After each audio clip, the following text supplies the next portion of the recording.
aimés.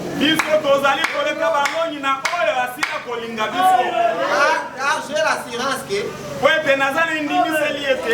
ni la mort, ni la vie, ni les anges, ni les dominations, ni les choses présentes, ni les choses à venir, ne pourraient me séparer de l'amour de Dieu.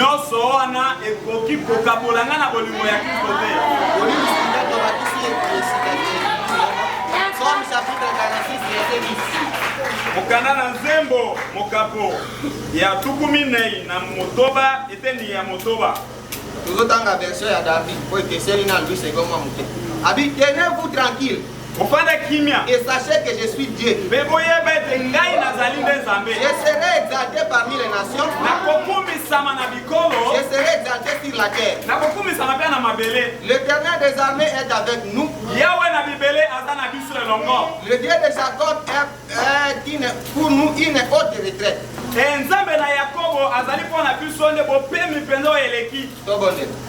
Mon sang tout sous Christ. Bisona liloba dokta ke pa na yo. Toyele lo pa na yo. Totangi makomi ndenge komamaka. Tosengi na interprétation oya yo moko limbola kabana na yo. Oza na biso longe bandeki no suka na Kongo na Koro Yesu Kristo. Amen.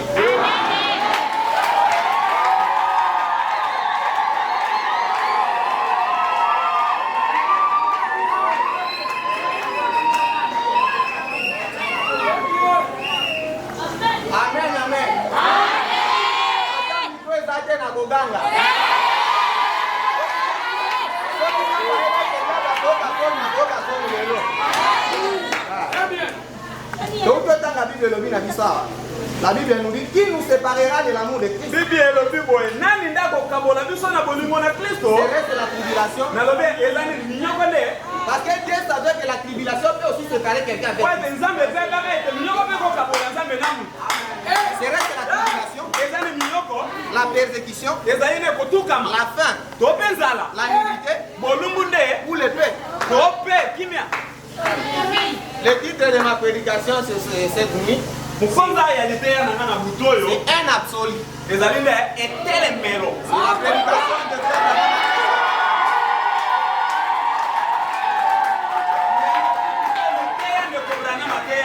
Frère Branham a prêché ça plusieurs fois. Un absolu. Frère Branham me dit, le chrétien ne peut rien faire s'il n'est pas permis par son absolu. Mais qui est cet absolu? C'est ce qu'on va voir aujourd'hui. Frère Branham a cherché la signification du mot absolu. Il est allé consulter le dictionnaire Webster. Il a vu là-bas. On lit ça ici. Prédication en absolu. Prêché le 27 janvier 1963.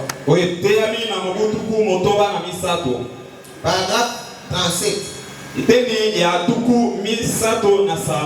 Jusqu'à 38. Eh bien, j'ai consulté le dictionnaire pour voir point.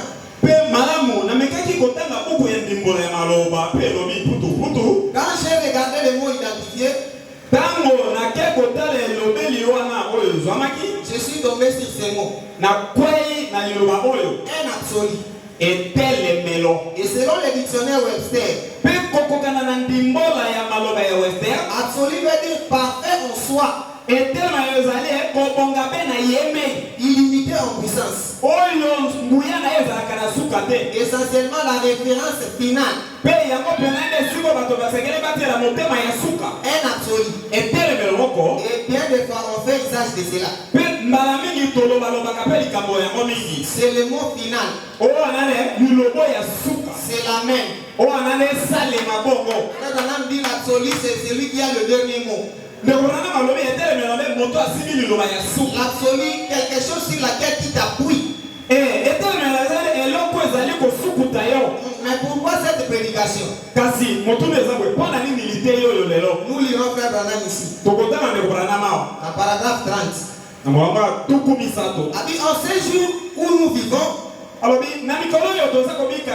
Maintenant, ça, ça y est. tout est en grande dissolution. Tout est tellement fragile, facilement emporté. Je crois que ces messages serait une chose très appropriée, particulièrement pour les chrétiens, alors qu'ils traversent maintenant les eaux profondes. Frère Branham dit, maintenant l'église passe par les épreuves. Et tout le monde semble ne pas avoir une position. Et comme il y a beaucoup d'épreuves, si vous n'êtes pas attaché à quelque chose,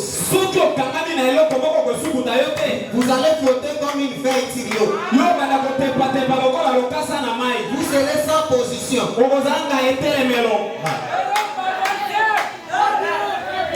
L'église chrétienne passe par les eaux les plus profondes qu'elle ait jamais traversées. Depuis ces 2000 années. En effet, nous en arrivons au point où quelque chose est offert au christianisme, pour lequel on doit prendre une décision.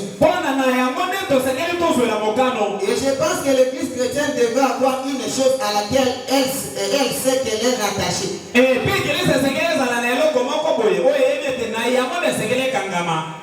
Plutôt que de flotter comme une feuille sur de l'eau, au gré du vent, comme le dit la Bible, emporté à tout vent de doctrine. Le vent se lève et emporte la feuille de ce côté-ci et là. Le vent se lève, le vent du nord, le vent du sud, le vent de l'est.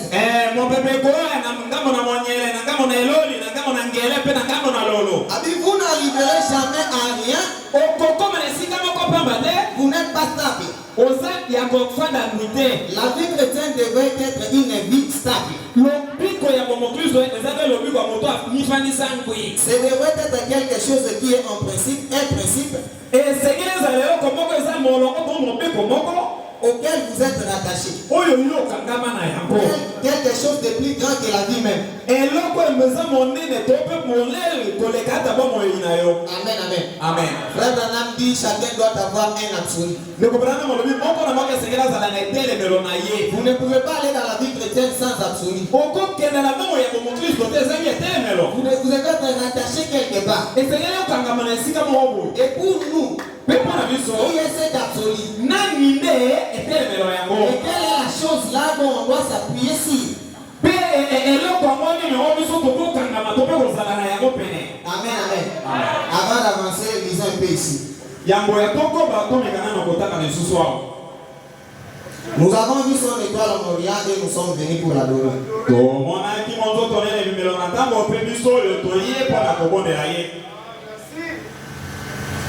Prêché le 16 décembre 1963.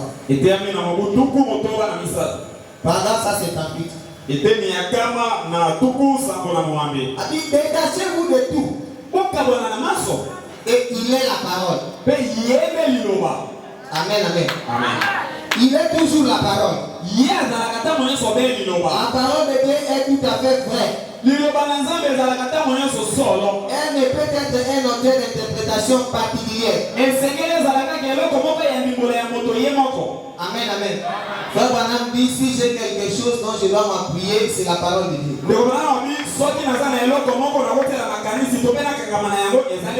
La parole de Dieu, c'est l'absolu des chrétiens. Tout ce que les chrétiens font, il doit se référer à la parole. Vous devez balancer ça dans la parole et l'examiner. Si la parole vous autorise, vous pouvez le faire. Vous dépendez de la parole. Vous n'arriverez pas quelque part sans savoir ou sans vous référer qu'il y a quelque chose qui vous attache.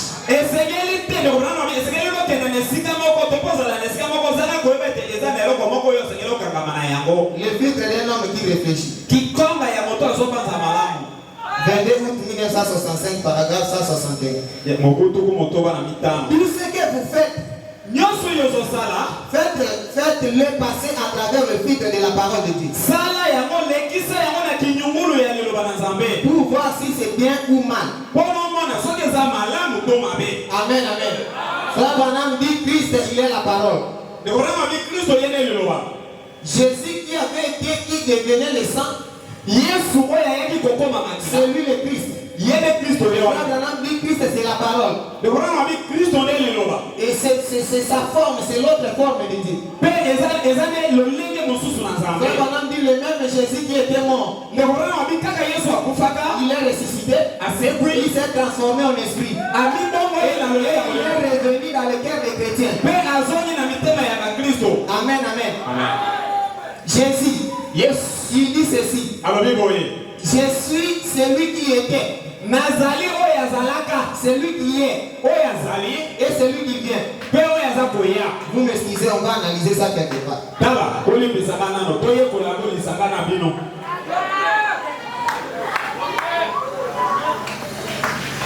Il dit je suis celui qui était. Nazali oyazalaka. Je suis celui qui est. Nazali oyo azali. Et je suis celui qui vient. La triple manifestation de Dieu est un fils. Bon, je demanderai aux anciens de me suivre avec l'écoute du message.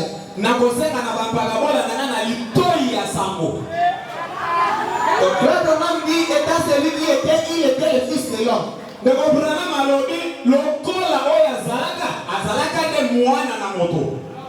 Celui qui était, c'est le fils de l'homme. Celui qui est, c'est le fils de Dieu. Amen, amen. Et celui qui vient, c'est le fils de David. Est-ce qu'on est ensemble ici? Amen, amen. La triple manifestation de Dieu est un fils. Frère Branham dit Père, Fils, Saint-Esprit, ce sont des titres. Et selon le message de Frère Branham, quand les époques changent, Dieu change les titres. Quand les époques changent, Dieu change les fonctions. Dieu change les formes. Et la mission de Dieu aussi change. Frère Branham dit le fils de l'homme c'est le Dieu prophète. Jésus quand il était venu sur la terre, il n'était pas le fils de Dieu. Vous aurez des citations. Frère Branham dit vous aurez des citations. Frère Branham dit le fils de l'homme c'est le Dieu prophète. Amen. Frère Branham, Seigneur Jésus, quand il était venu sur la terre, il n'était pas le fils de Dieu, mais il était le fils de l'homme.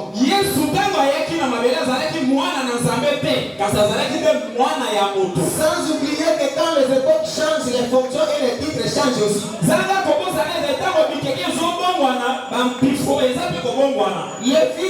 Le fils de l'homme. Le Dieu prophète. Le fils de Dieu. Et si c'est au cours des âges, il devient sacrificateur. Frère Branham dit Jésus-Christ était en même temps sacrificateur, en même temps sacrifice. Et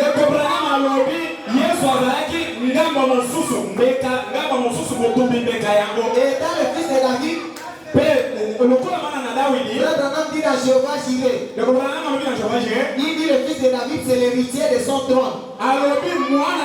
Et cette fonction c'est là-bas dans le millénium. Amen, amen. Dans le millénium. Il sera un roi.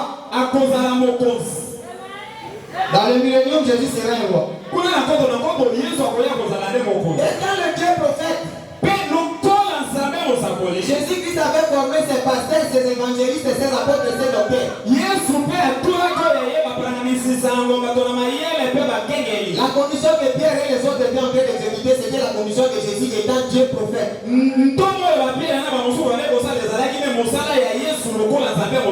Amen, amen. Est-ce que les uns et les deux sont tristes? Que le Seigneur vous bénisse. Ici est un sacrificateur.